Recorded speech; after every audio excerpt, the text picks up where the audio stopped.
Welcome to the video. This is just a very quick video to let you know that RunCam has fixed a little bit of a problem that some people were having with the image in their RunCam split mini cameras. Now, I'm not going to talk about the camera itself. I'll link here to the original kind of review overview video that I did a month or two ago, but some of you spotted in some of the images, and actually I didn't spot this until I was playing with it a little bit later on, there can be this kind of weird line effect in the corner of the image. So here's a kind of close up so you can see what I'm talking about. So let me just rerun that original footage and just keep an eye on that place in the video, and you should see the problem crop up. Now, this was on the very original version of the firmware, and I've just had RunCam pop me an email to let me know that it's something they've been made aware of and they fixed. So kudos to RunCam for recognizing the problem, and even more kudos for letting me know it's fixed.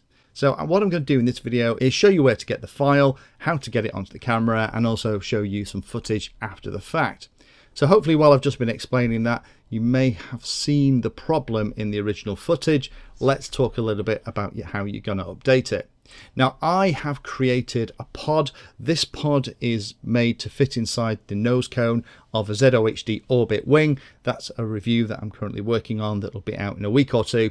And with this setup, with the video transmitter on the part of the backpack, it also gives perfect center of gravity with a 1300 3S battery in that wing too.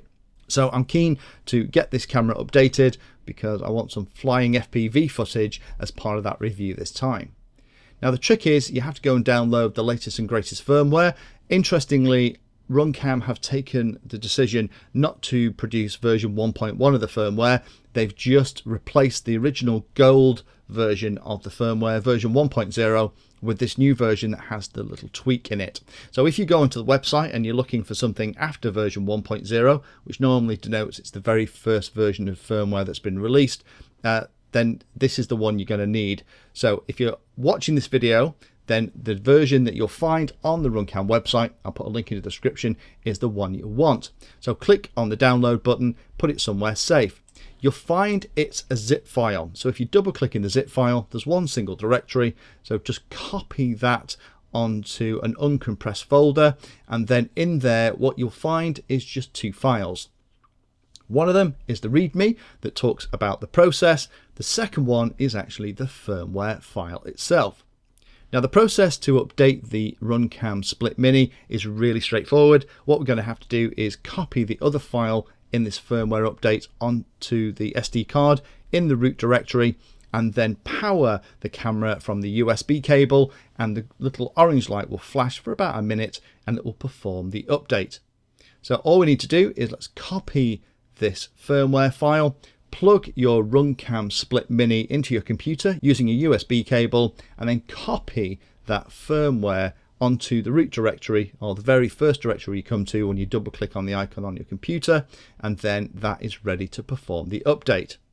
Once it's on the camera, then disconnect the USB cable, count to 10, plug it back in, and this time when you plug the USB cable in, the camera will find the firmware in the root directory of its SD card, and it will start the update, and you get that wonderful flashing little orange light. It does take quite a long time, so be prepared to sit there for a best part of a minute. When it's finished, it will turn the camera off so you know it's complete. It'll also delete the file from the root directory of the SD card, so when you turn it on the next time, it's going to work perfectly as you'd expect. So now we've done that, let's go and show a little bit of the footage with the new settings. So hopefully you kind of saw that weird aberration in the video image before we updated the firmware. Here's the camera on a very similar morning, actually, looking at the very bright sky again. Wide dynamic range is working beautifully as usual on RunCam cameras, so we're getting lots of detail in the shadow. The sky isn't being blown out. Even when we're looking into very bright areas, it's coping beautifully. But if I just fast forward to the bit where I'm up in the same kind of places where we were seeing that problem, hopefully you can see that we're not getting that same kind of weirdness in the corner that we had on the original version of the firmware. So hopefully that's interesting to those of you that have a RunCam Split Mini or that did notice that wackiness in the original video image.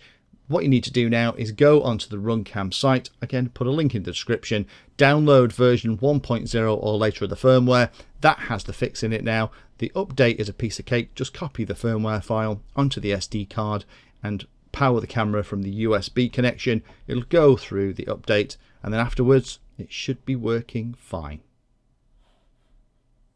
If you found that video useful or like the content, then please hit the like and subscribe button down below. If you want to go the extra step, you can become a Patreon of the Painless 360 channel and help provide support for what I do here. All the videos created here are put into playlists, so if you're interested in a particular topic, have a look at the playlist, and they all are organised in there to make them easier to use.